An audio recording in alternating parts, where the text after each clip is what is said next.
ఆ పార్టీలో ఉన్న శ్రీరెడ్డి వాళ్ళు ఎలాగుంటారు, ఇలాంటి వాళ్ళు కూడా అలాగే మాట్లాడుతుంటారు తప్ప చాలా మంది వైసీపీలో ఉన్నటువంటి మధ్యలో డిస్టర్బ్ చేస్తే మాత్రం నేను ఒప్పుకోను. నేను ఎప్పుడు కూడా సంస్కారంగానే మాట్లాడతా.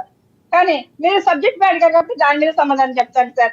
ఎందుకంటే వీళ్ళందరికీ అరెస్ట్ల భయం అనేది పట్టుకుంది. ఖచ్చితంగా వీళ్ళు తప్పులు చేశారు కాబట్టి ఇవాళ ముందస్తు బెయిల్ తెచ్చుకున్నటువంటి పరిస్థితి. ఇవాళ కొడాలి నాని చూసుకోవచ్చండి. ఆ రోజు అధికారంలో ఉన్నప్పుడు ఎలా పేట్రేక్ పై మాట్లాడాడు, ఇవాళ హార్ట్ కి ప్రాబ్లం తెచ్చుకున్నటువంటి పరిస్థితి. అంటే లోపల వీళ్ళకి భయం పట్టుకుని ఉంది వైసీపీ నాయకులకి. కానీ మేకపోతే గాంభీర్యాన్ని మాత్రమే ప్రదర్శిస్తున్నారు. రోజారెడ్డి చూసామంటే రోజారెడ్డి అధికారంలో ఉన్న చేపు ఎంత సేపు పేట్రేకపోవడం, ఎప్పుడూ కూడా ప్రతిపక్షాల మీద విరుచుకుపడ్డం తప్ప ప్రజలకు కావాల్సినటువంటి అభివృద్ధి పనుల మీద ఎప్పుడు దృష్టి పెట్టినటువంటి పరిస్థితి అయితే మాత్రం రోజా కూడా చేయలేదు.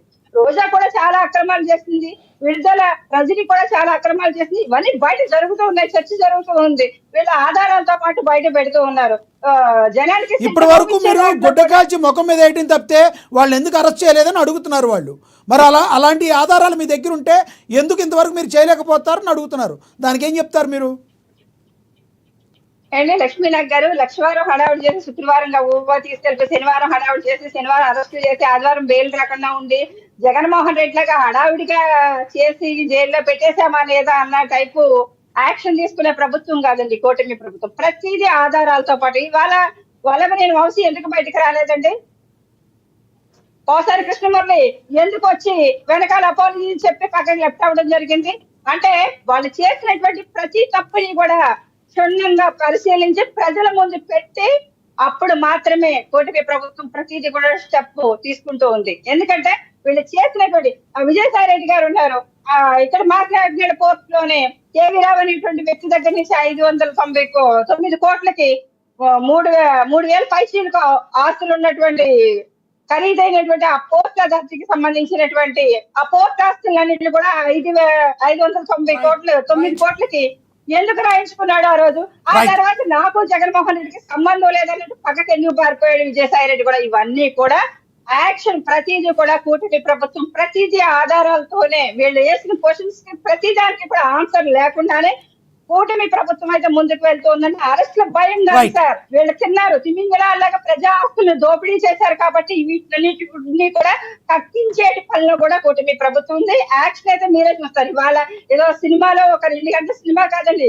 కూటమి ప్రభుత్వం అధికారంలో ప్రజలు పరిపాలించడం అయితే 5 ఏళ్ల పరిపాలన కాబట్టి ఇంకా సంవత్సరం కూడా పూర్తి చేసుకోలేదు, 4 సంవత్సరాలు ఉంది కాబట్టి మీరు చూస్తారు సార్, ఖచ్చితంగా చూస్తారు. రైట్, మళ్ళీ వస్తాం మీ దగ్గరికి. రేగడి లక్ష్మణరావు గారు ప్లీజ్ కంటిన్యూ. చెప్పండి లక్ష్మణరావు గారు. లక్ష్మీనాథ్ గారు మీరు పెట్టిన సబ్జెక్ట్ ఒకటే, వాళ్ళు మాట్లాడుతుంది ఒకటి చెప్తా ఉన్నా. అరెస్టుల గురించి చెప్పారండి, పాయింట్ లో చెప్పండి సార్. ఇక్కడ అరెస్టుల గురించి అంటే ఇందాక మధుకర్ గారు ఏం మాట్లాడారు? ఆయన లక్ష్మీకాంత్ గారు ఇందాక మాట్లాడిన దాంట్లో మీరు 14 లక్షల కోట్లు అప్పులు చేస్తారు, సూపర్ 6 ఆయన మీరు మళ్ళీ 4 యాడ్ చేస్తున్నారు.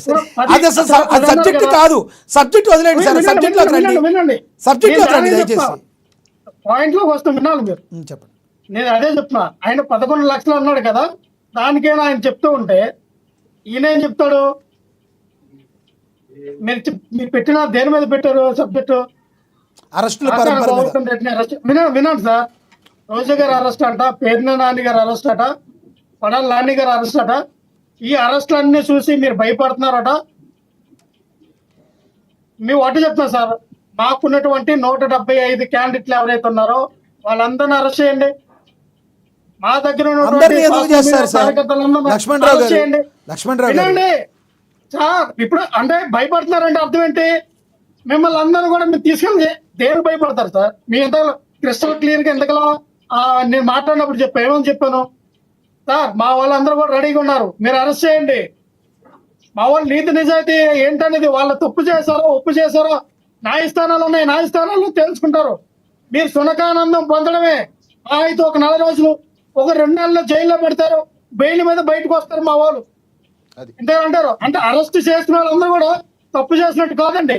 ముందస్తు బెయిల్ పెట్టినంత మాత్రాన తప్పు చేసినట్టు కాదు. ముందస్తు బెయిల్ ఎందుకు పెట్టుకోరండి?